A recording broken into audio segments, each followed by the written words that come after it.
Hi, welcome back to another edition of Inside Great Lakes Sailing. My name is Greg Norman, your host. Well, we're putting our boat together here in Memorial Day weekend and trying to get things spruced up so we can have some fun. We had a pretty bad storm on Friday. We'll show you some clips of some of the scrapes and stuff that came to the side of the boat, but that's neither here nor there. We got a great show for you. Obviously, the upcoming weekend, 30th and 31st, we have got the Sailing World Helly Hansen One Design Regatta coming. We got a long interview with Dave Reed. Dave will be here this weekend, and we're going to bring you some really good video. We're hooking into their photo department for this. If you're not aware, Sailing World was a long-time magazine. It's now more of a brand and a website, but they're coming to town, and Dave will bring all of that fun with him. It was a great race last year, and it's bound to be another terrific opportunity this year. We're also headed down to Toledo. We're going to spend some time with Fineske, who is the executive director of the National Museum of the Great Lakes, and we're going to talk to her and kind of walk through this really wonderful museum down in Toledo, right there on the Maumee River. I think you're going to see that and enjoy it. I think it's a really good opportunity, and we're going to take care of some of those things. So hopefully that'll be fun. And we've got a couple of other small things coming up. We'll be back in a second.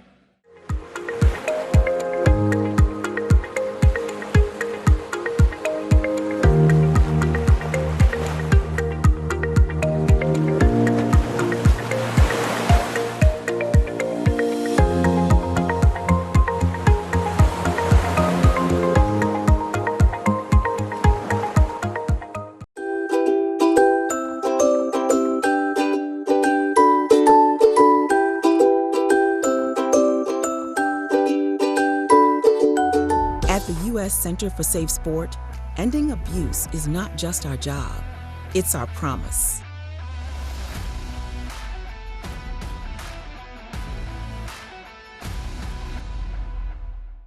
Hi, welcome back. We're talking with one of our favorite friends from Newport, Dave Reed, who is the editor for Sailing World. A great opportunity coming up on the weekend on May 29th to the 31st. We've got this great, wonderful, now the fourth coming of this regatta, one design regatta, and you're about to come to Detroit. You've already started the series for 26. So first of all, Dave, thanks for talking to us a little bit, taking the time out, and how are you? It's good. Good. My pleasure. Thanks for having me. We are full on into planning for Detroit. As you mentioned, yeah, we've kind of got through our first two major events, St. Petersburg and Annapolis. That feels like a week ago, but a little more than a week. And two of our two biggest. And yeah, excited to get to the freshwater leg of our sort of national tour here. When we started this 4 years ago, we had a conversation, and it was, we're not going to share the second one. It was like everybody was amazed at how great it was. It just seems to be gaining momentum. Do you feel that way? Oof. Yeah, I think in some venues, I'll back up and I started the magazine, I'd say 30 something years ago, back in when I graduated in 93. And that was, shortly after the formation of this thing in 1989. And those were the boom years that there was like 9 to 10 events around the country. And as a young 22-year-old, I did the full tour, from folding T-shirts to, whatever was required of the job. And it's quite amazing. Toronto, we had to stop there, Texas, Larchmont, San Francisco, San Diego. It was a full wild year-long tour. So we're down to obviously the cream five, if you will. And it was St. Pete, Annapolis, and then Detroit. We were there for a long time, and I always remember that actually Detroit was my favorite. Maybe it's because I was young and wild and crazy, but like the enthusiasm, as you know, you're from there in the short season.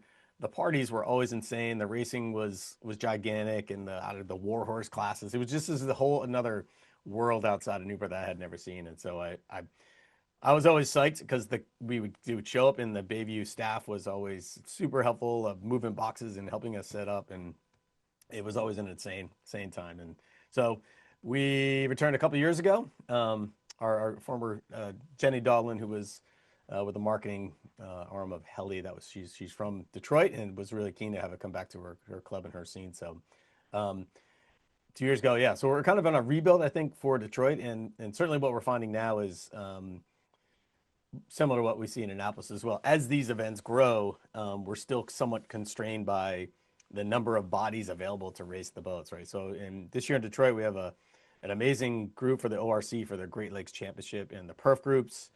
but it's been nagging at me. And we got the Cal 25s, which in the early days were the big thing. You know, we've only got 5 or 6 entered because all of the people that normally race the Cal 25s and some of the other smaller boats are all, you know, crewing on the bigger boats. So I think we're somewhat, and to your point of growth, we're just stuck with that. Yeah, I guess we just need to help get more crew pools developed and help the classes grow that way. But Chicago's comes up on the next weekend right after, so we basically hop in a car and drive from Detroit to Chicago, continue it again, then we're back home for a little bit, and then finish it off in Marblehead in July. Prior to this, that was called, I always get this acronym wrong, but it's the Nudes, right? Am I right on that name? That's correct. Yeah, it was the National Offshore One Design Regatta Series, and so again, the smarter people way before me that created it. You know, we're embracing at the time the J35 classes, the Shock 35, all these big boat, keelboat, offshore one design capable classes. We're all doing their thing separately, and somebody said we should just get all these classes together, host a big event, and get them together to play under one roof and on one big tent. And I think that's kind of been, you know, the magic of these things. And it's just my opinion that I know a lot of one design classes don't like these large mixed fleet events where you have to share a race circle with maybe 4 or 5 other classes and wait your turn to start. So there's a lot of idle time waiting for your start. So it's not as efficient, but it's for me as a class to be present amongst everybody else and just create, you know, kind of being part of the large community is important. And I think that we've seen some classes in the past that have kind of go off and do their thing very private. Maybe they do these boutique regatta series around the country, but I think that sort of risk being, you know, growing in isolation, your bubble only gets so big. And so I'll take the Mel's 24 is a great example, I think, of a class that now it's definitely much more Corinthian oriented. They're more visible at a lot of multi-class events, and it's definitely growing. They're hands down one of the best classes in the country right now because the energy and the fact that you can still buy some used boats, one of the best boats ever designed for speed sport boat racing. The great sidelights of this event is that at every event you pick a champion out of a hat that gets a chance to get on the BVIs at the end of the season. You've mentioned that that's sort of the ending party. That's, you know, the party to end all parties. Yeah. We've been regaled all summer, or it's actually all winter, with Paul Nectarline and some of that crew who went down and had this great opportunity. And we saw the pictures and we listened to all of the stories.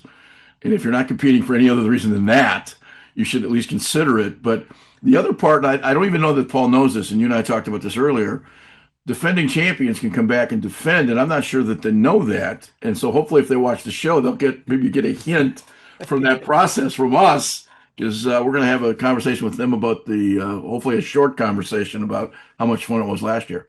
I couldn't believe it. We came back grand champion. But Dave Reed said that Nectarline cannot get the smile off his face, and it's still there from all winter long. I loved it. They did such a good job. Sailing World had wonderful race committee, but there was something different every day and fun.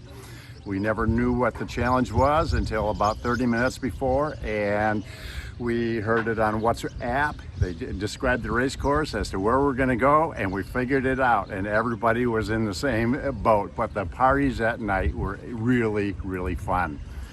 Part of the discussion that we have during this interview is that Dave Reed mentioned just how terrific your group was. He said that group made the trip real special. Talk a little bit about your friends that you brought along. All right, well, my crew is always fun, and so we took our Cal 25 crew down there, but they brought their wives, and there was another 2 couples that decided they wanted to be our support team, so they brought a 45-foot catamaran, so we had all the luxuries, and these guys really added to the fun. So all the support team made our experience down there 10 times better. Is it in your top 5 sailing experiences of your lifetime?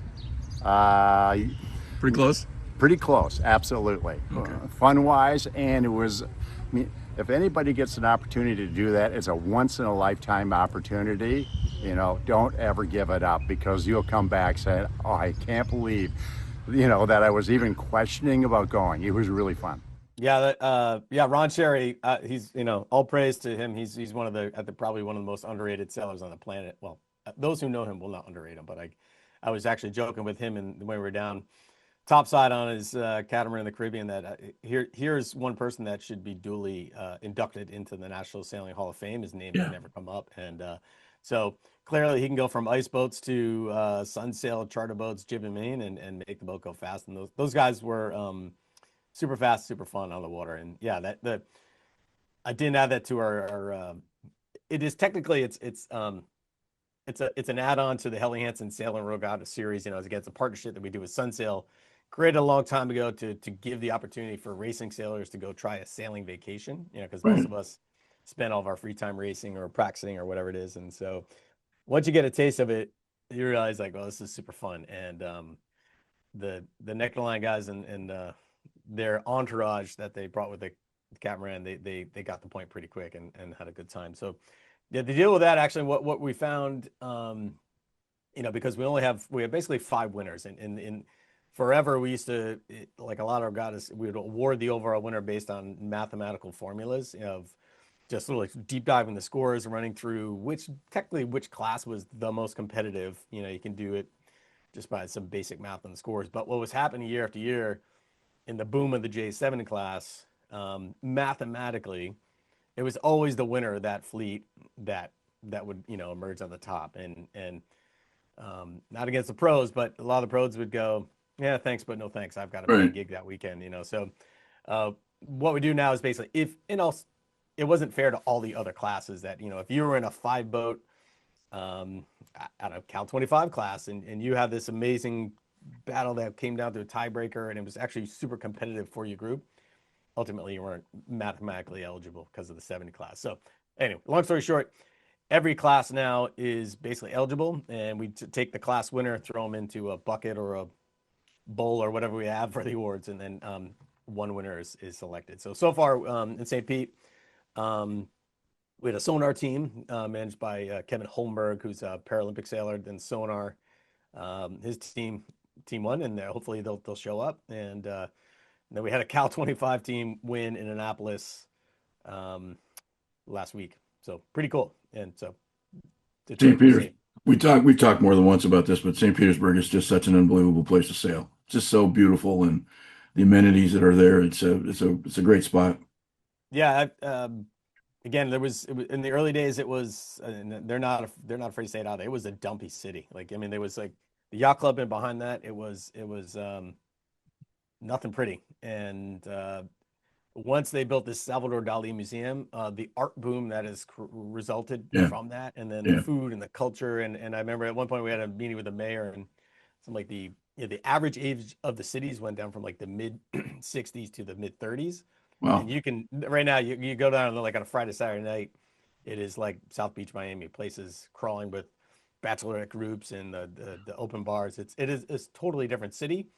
And as a racing venue, I mean, St. Pete Yacht Club runs 70 plus events a year, big ones as well. And their pool of volunteers is vast, and the race team and the club management, they know how to put on events. So for us, it's a great one, great partnership. They make it so easy for us. And then again, of like other regatta series, it's our kind of, I call it our destination regatta. It's really fun to get down there in February. And we have been so far in my time blessed with breeze on Tampa Bay, which is super cool. All the old guys. I lived in Marco for a while and worked in that end of the world. Anyway, long story short is that all the old folks from Tampa or from St. Pete must have moved to Tampa. Hey, let me just take you down the schedule, because I think this is kind of interesting, because we just want to hit some highlights. Obviously, if you're interested in buying gear at Bayview, Thursday the 28th, you guys can get a chance to spend some time buying pretty much the tent that one Newport Regatta puts up is amazing. It's got to be a couple of thousand square feet of tent with everything you could ever imagine. And so there's a skipper's meeting and all that takes care of. But on Friday, there's registration, kind of go through it. Talk briefly about the quantum weather break and the brief in the morning, because that was something we talked a lot about last year. But I'm not sure everybody took advantage of just how good that is. It's easy to get lazy in the morning and not tune. You know, you think all of us think we're our own little weather forecasters. We go into windy and we know what we're doing. But yeah, quantum has been such an important addition to the regatta series, and I sort of joke, you know, they are not the ones to just put their logo on and everything and wipe their hands of it. So they are so hands-on with the coaching everywhere we go. They bring Dave Gerber or Carter Cameron. They have an extra in Indianapolis, and so they are fully committed with coaches on the water that fall around, and they will, regardless of the logo on the sail, they will motor up and give you a couple tim points, but they're also there for anybody after racing for a Q&A, or they set up a table with they've got the daily race win cups, so the great interaction. But then on top of it all, then they provide the the morning weather brief with Shea Gibson, who's super into the weather. I call him, I love these weather geeks. But yeah, so the weather briefing in the morning is huge, and then they're on the water doing their coaching thing, and then in the party giving away the cups that eventually get filled with the rum, and so that full interactive element with Quantum, and it's great to have them. If you haven't been around the 52s and seen the kind of weather conditions and those, we all have the little apps, and we've all got what we think are these ideas. These are professionals. And I'm telling you, everybody's going to learn something from these guys. I swear to God. Yeah. It's really something. Yeah. But before you move on, I do want to say on the schedule, it just goes back to what I was saying about Bayview staff really embracing this thing. The general manager, Matt Probst, he's like taken this year's party. I mean, normally we just kind of go and we have our formula of the rum from X to X and the band. There's always some background music and fun stuff that we do, but Matt has taken this on his own this year, and he's really sort of customized the food party. He's psyched to give it a little more local flavor. He found a local rock band. Its name escapes me now, but I know it has in his head. He wants to make this Bayview party the best of the season, and it's all in it. He's stoked. So it's going to be, I think, a next level, if you will call. We have the Friday night, the Mount Gay Rum Cocktail Competition, which has become a staple. It's part hysterical, but it's become a staple, the whole thing, where in the past you could you could kind of prep your drink what you think. We only have 5 slots, and then there's the Mount Gay. These are pro mixologists or whatever who are judges. The Mount Gay brings in a couple people, and I myself become a judge. Somebody from Quantum is a judge, and so the drinks were actually really amazing over the years. But our friends at Mount Gay were like, the same people are winning. So this year, to mix it up, they're supplying the core ingredient, which is Mount Gay Silver, which is a new thing for them. And then there's a table of ingredients and mixtures that is covered, kind of like these Iron Chef style show. So once the clock starts, you got to read the table of what you need and blend it up and then present to the judges. And if it's really good, those sort of the Mount Gay people take the recipe home and tweak it and probably add to some bar menu. So I'm told, and I have no idea, you might know this is a Detroit thing, that somehow, some way, there's a paint shaker situation involved this year. It's an old Detroit thing, I guess. So something about paint shakers and cocktail shaking might just happen. Hey, my problem is an old Detroiter. I don't drink at all, so that's part of. I wouldn't know the difference, right? Yeah. But I got the obvious question I got to ask you is, I'm sure you get people in this contest. There's some unbelievable recipes, but once in a while, there's got to be a clinker in that group. Oh God, yeah. So here's the point. Yeah. Is this a little bit like if you don't win the Academy Award when you're on camera, the other guy wins and you're supposed to sit there and smile and clap? When you have that clinker, does it show up on the face, or do you do a good job of acting? Oh no, you gotta let them know. In Indianapolis, ironically enough, as we were mixing, there was one that was absolutely terrible. Like, and they were fun. Again, that's the fun part of it. Just people were just going hog wild and throwing whatever they can in a cup. But ultimately, people told them it was terrible, and they went back, and they only have like 10 minutes to come up with something, and whatever it was, we called it chaos in a cup. Right. And it actually tasted pretty good, and they ended up winning it. I think they were shocked as much as we were, but it's kind of this crazy, wild, fun 30 minutes into the middle of the thing. So I mean, that's always our goal, is to just we have great videos on the big TVs, fun to watch self sailing, but I feel like it's fun to provide some fun and games. So we have rain gutter racing and different places we throw in some random games to keep it fun.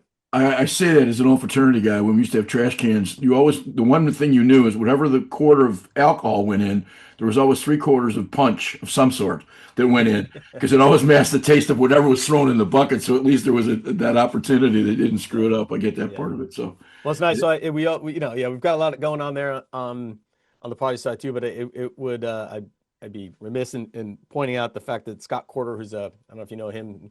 he's a local boy in your neck of the woods, but he's really taken his energy to this youth international keelboat thing that we have going on, where basically Bayview is making available their Ultimate 20 fleet. So we have these youth teams that come in and they race on the river, short course, fast stadium style racing, and it's super fun to have them as well. So it's a good little thing to keep supporting the youth keelboat. And the last thing, if you follow the page, if you follow what you guys are doing for this, and from a publicity standpoint, the video and the photography is second to none. It really is. You do an unbelievable job of providing smiling faces and good race shots, and then a lot of video, which we used a lot of your stuff last year, and hopefully we can do the same again this year. And it just, it really sets it off because everybody want to see themselves in pictures. But here's the other part. If you look at the pictures, I went through last year's Detroit.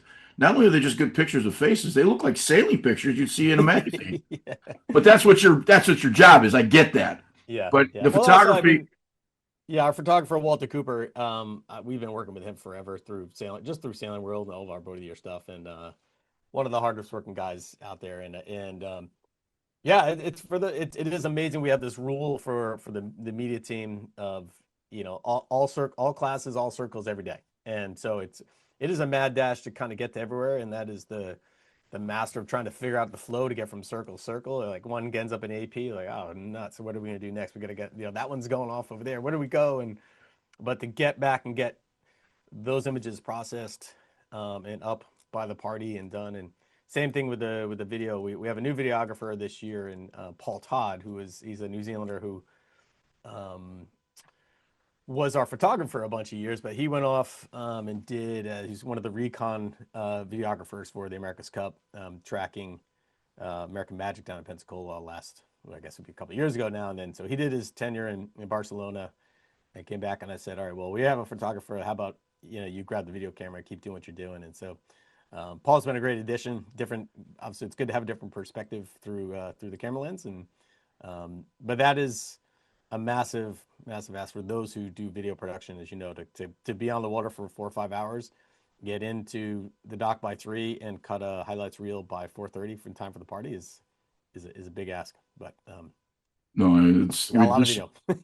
Our show would be bigger if we would have more, like, instead of doing Zoom interviews with experts. It's a little different show than from one, but I get the visual aspect of it. Yeah, next time we'll start out with we'll bring some good video. We've had some. I will say the highlight video for me, I have to dig it out, was the J105 fleet in Annapolis this year. It was the first time for them using the Vaqueros race sense system. Right. And again, as I said to you earlier, this J105 fleet in Annapolis is insanely competitive, and there was 25 boats or whatever it was. And within, inside 30 seconds, there was half the fleet down by the committee boat was over the line, and they knew it because the red lights are flashing. So it was like the first tidal wave of OCS boats turning back straight downwind to go back into the second wave that was marginally OCS, and they started turning back into the third row that was technically on time. It was the most chaotic start I've ever seen in my life, but off they all went, and sailed that race with no general recall. So big up to the Vaqueros, does work, and for them, as the first time, it was fun to see. Well, with some of the long range cameras and drones, it makes all of us look a little bit better photography wise than maybe what would have been typically with just a standard old Nikon F1. I wish we had the drone in the air for that one. It would have been great for the highlights reel, but no. How many registers? Can you still register? I apologize for not checking that, but how many are registered right now? For Detroit, there were about 105 or so when I last looked. I think. Okay. Yeah, this is. I don't reckon, we had 217 in Annapolis, more than 200 in St. Pete. So Detroit's always going to be, I think, in this range. And for me, I try not to get too hung up on the numbers. I know it's easy to say, oh, we have 100 boats or 200, but like, to me, the quality of the fleets is ultimately more important. So I think, as I referred to, the ORC group is great to see, and as is the perf. And I know that the one design is a little slow getting rebuilt in Detroit. So the Melders 24 for us is the banner one design class that we have, because they've got their world championships in Traverse City right at the end of the season. So that Melders 24 fleet is going to be fun to watch. It just keeps getting better. The deadline for registration is Yeah, you can register up till the day of. Okay. Yeah, we basically close registration at registration. Okay. And particularly for the ORC and the perf guys, I know that what I'm hearing is there's a bit of a logjam at U.S. Sailing with the ORC certificates at the moment. I'm sure because the Bermuda race is gobbling up the offshore office as well. So I'd say for the perf and the ORC groups, the only time limitation there is certificates, and then make sure that you can get them. But I would love more Cal 25s to show up, but again, as I've been told, the crews are elsewhere, so they're Yeah. having a hard time getting. No, I get that. I get that. Yeah, yeah. Well, we look forward to seeing you, certainly. And one of the things I Yeah, want to mention briefly is that after we did this thing 2 years ago, it also upped the other games for other regattas here because it was was so well organized. It was so much fun. I think it had a dramatic effect to at least in the lake here. I think it had a dramatic effect to everybody else ran it because they didn't want to be second to your organization. oh, that's good. And I think Well, that's something that just ups the sport when when everybody's competitive that way. I think it ups the process. yeah, that's always feel like if there's always like one message I could really get across with this thing, and again, it goes back to like, I realize that not all classes want to sail multi-class events, but whenever we have a class like the J80 in Annapolis is a perfect example. They decided to make it their East Coast Championship. It brought in a lot of boats from outside Annapolis, and it was an insanely good racing series for them. And I know now that I'm the regatta director behind the scenes, it even reminds me more so of like the amount of time and effort that classes spend, volunteer money, finding sponsors, blah, blah, all the other stuff that goes into just hosting an event. We do all the work. Well, not we, my partner Priscilla, she's the master behind the scenes, but the regatta series really does take away all the labor for these classes. So it's like, man, don't go beat yourselves up and try to run a small event somewhere. Just come and be part of this. We've got to bring the sponsors. We bring great Helly gear for prizing, and then obviously then you could win the Sun Sail Championship in the end. You're not going to find that in your local regatta. So, yeah. Regatta director behind the scenes. Is that an official title, or is that just a... No, officially, yeah, as of November, I was also put in charge of the regatta series as the regatta director. So yeah, so for me, it is definitely it's been odd to go from 30 years of being on the media side of it to being on the back end and deciding whether it's going to be the taco buffet or the pasta buffet. What do the sailors want?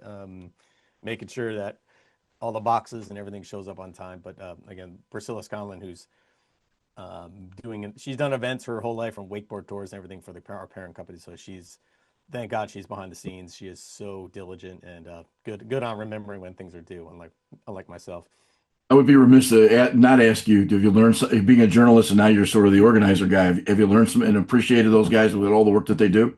I'm guessing. Oh, yeah, absolutely. Yeah. And I know, and I'll be candid in that, like, we are a small team, right? And I know sometimes people will criticize us for not pushing out a ton of media, but for me, it's the most important thing of this whole exercise is to make sure that the people present and in front of us are having a good time. So our time and energy is to make sure that the people there, that the racing is great, that the party is great. And yes, it'd be good for us to scream and shout it to the world, but if the people are present, they have a great time, they'll come back next year. And that's what we got to keep doing is keep the people returning up. You can put all the media in the world, but that's not going to get people to show up. You got to make sure it's good for them. I always love having exit interviews and the coaching staff, whatever you're coaching. I love to have exit interviews with guys that are only our first year. They come in with their ideas that they know more than the head coach, and then they realize that when they get to the end of the year that they don't know anything, and they're just amazed at how all the stuff gets done and gets done. Mm-hmm. Experience and opportunity is one of those things that you can't. There's no way to replicate it in mileage. Yeah. So I get that. No, I joked this year a lot that, if as the media guys, we'd always show up 2 days after the event team, and the thing would just happen beautifully and everything works. Like, wow, this is easy. Like their job, but no, it's definitely not like that anymore. And I know, like, I do feel like, I've been sort of like, it's to make a sailing analogy, I've been doing the bow for 30 years, and then all of a sudden they put me on the helm and they put me as the boat captain, the driver, the logistics person, and everything else. And there's a lot. Dave, appreciate your time. Look forward to seeing you. Thanks. Hopefully we'll see you there on site. And so far in our return to Detroit, the wind has been reliable, so we haven't had any Lake St. Stupid stuff to battle with. So I'm hoping that the breeze cooperates again for us this year. Thanks again. We'll see you in a couple weeks.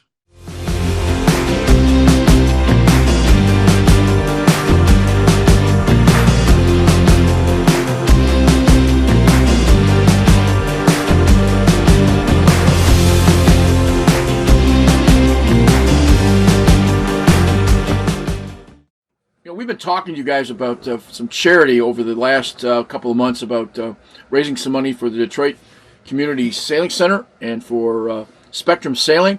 If you're not familiar with either organization, Detroit Community Sailing Center has Challenge the Wind. It's an urban junior sailing center here in Detroit at the Detroit Boat Club, run by Harry Jones.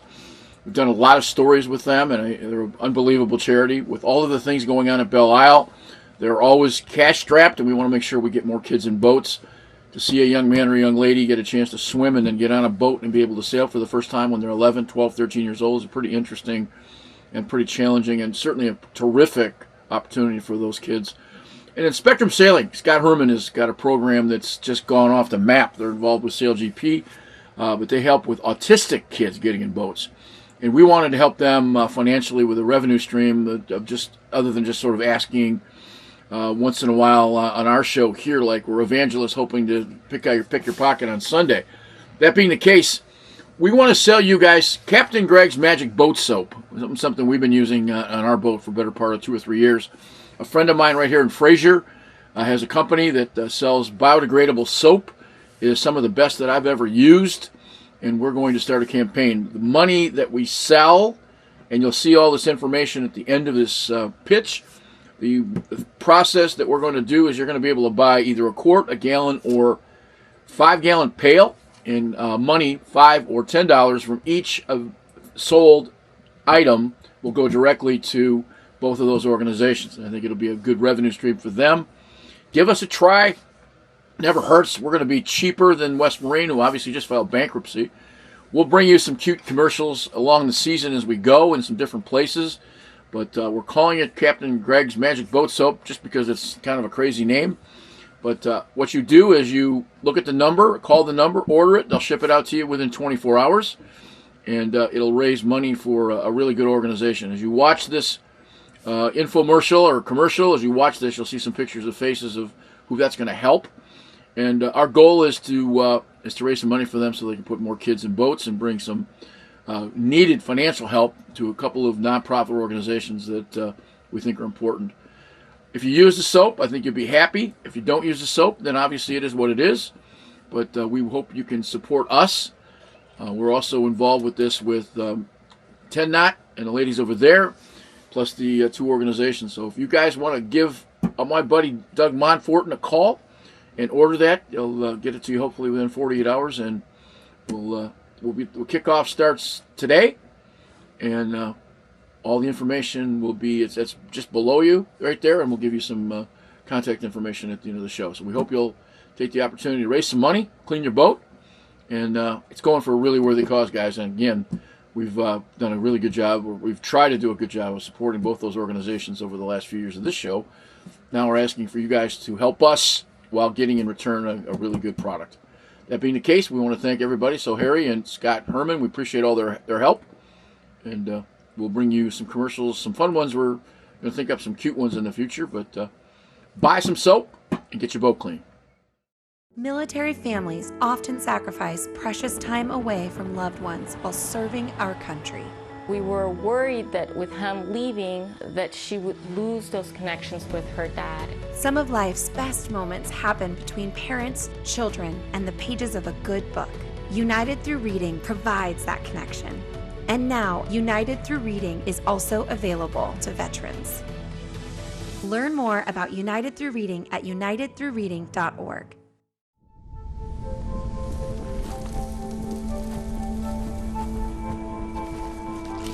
Eva Marie smoked 12,000 packs of cigarettes over 15 years.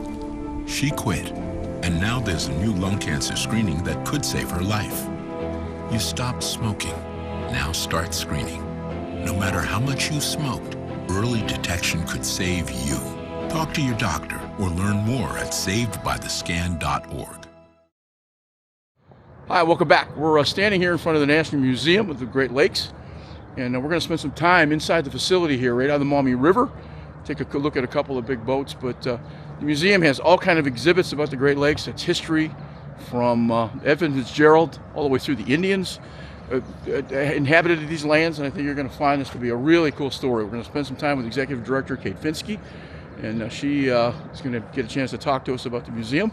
Well, we're getting the chance to sit down in Kate Fineske's office. Kate is the Executive Director of the National Museum for the Great Lakes, and you walk into this building and you're going to be able to see a bunch of B-roll. Kate, this is an amazing place. It really is. If you look at all of this stuff that's here, we're just outside downtown Toledo on the west bank of the Maumee River. First of all, thank you for having a chance to spend some time with us. You're coming into Memorial Day weekend, you're coming into summer, and talk to us a little bit about what the museum is doing at the moment, and then we'll get into the history.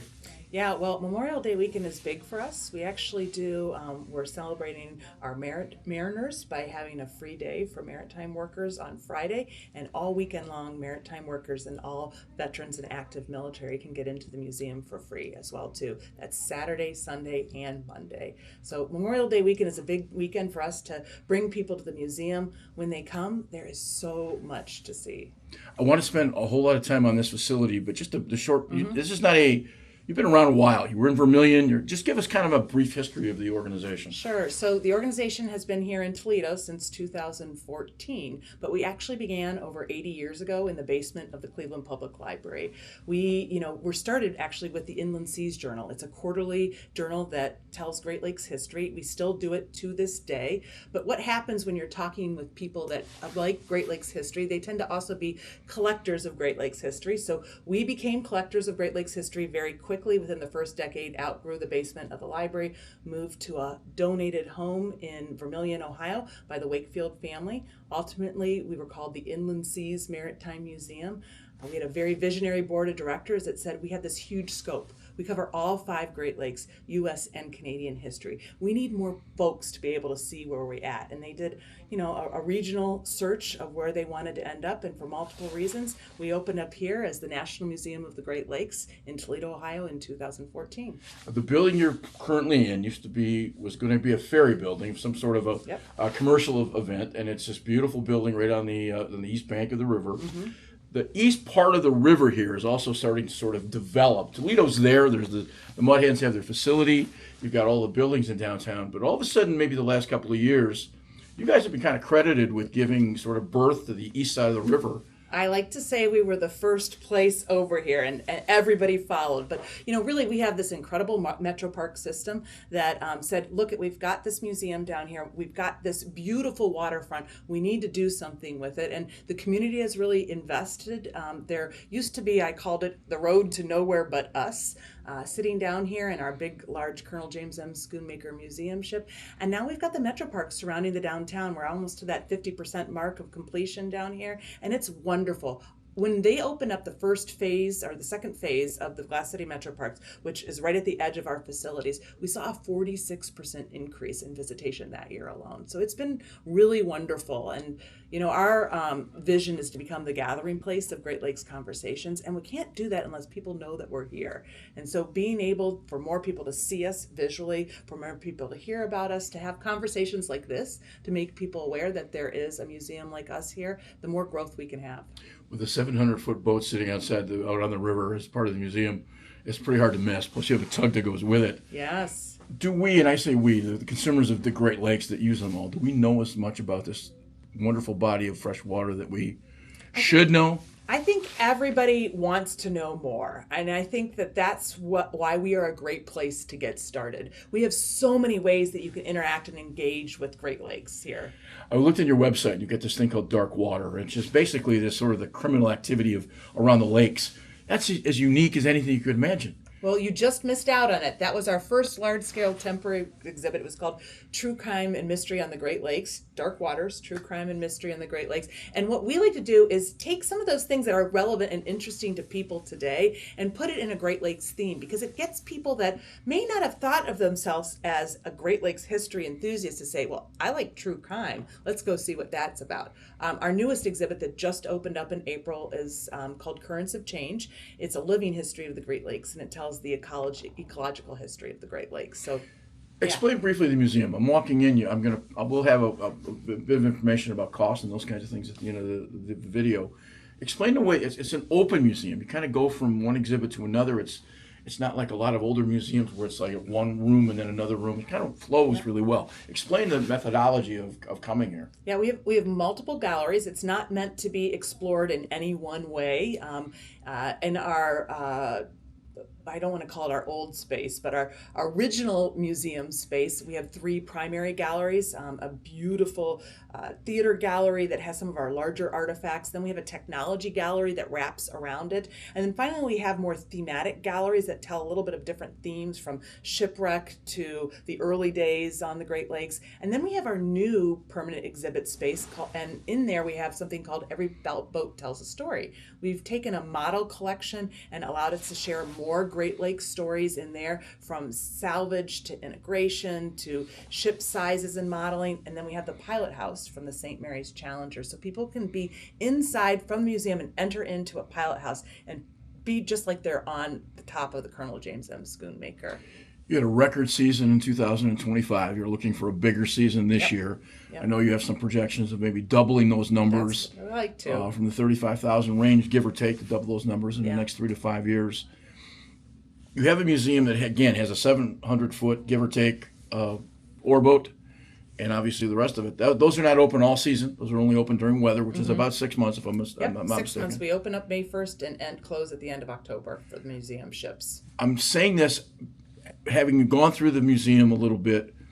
I learned stuff. I think I'm a fairly intelligent guy. I learned stuff that I did not know, and I think that's the unique part of the museum. Yeah, it's pretty cool. I mean, I still learn stuff that it's so funny because my parents in particular, they'll come through and take a tour around here and they'll be like, I never knew you knew so much about Great Lakes and maritime history. You pick up so much, and we continue to learn and tell more stories and add it. And if it's not in our permanent exhibit space, it's in our programming and the other work that we're doing. Okay, explanation of how this operates I think is really important for people to understand. This is not a government agency. This is not a state government agency. Last year, you were considered one of the best museums in Ohio, given that award by a couple of organizations. Explain the financing and explain that this is a nonprofit, but kind of how it all works. Yeah, we are a nonprofit. I like to say we have kind of this 3-legged stool of funding that is earned revenue, and then fundraised revenue, and memberships, which is really a part of earned revenue. But we do not receive any local, state, or federal operating support right now at all. So we are very self-sufficient. We do rely on visitors coming and membership coming, and we have a large membership and a lot of opportunities to really engage in that way, and in so many other ways. What's the best part of your job? The best part of my job is no longer having to deal with construction. We just opened up a 5,000 square foot expansion, and I'm telling you, that was a huge project. But no, in all seriousness, it's the people that I get to meet. It's bringing people here for the first time and then walking through the doors and saying, oh my God, this is incredible, because it happens just like you said when you came in. It happens every time. So visibility is really one of the keys you've got to work hard on. Yeah. Getting more people here, getting more people to know about it. I know that if I can get people here to the museum, they are going to be like amazed. And the more people we get here, the more people they tell. After the coffee pot in the morning, where's your favorite personal place in this museum? My favorite place is not really in this museum. It's actually on board the Colonel James M. Schoonmaker, which is 617 feet, not quite 700 feet, but it is the most incredible artifact, and it also has the most incredible view of downtown Toledo. We should point out that the boat was built in 1911. It has its own history.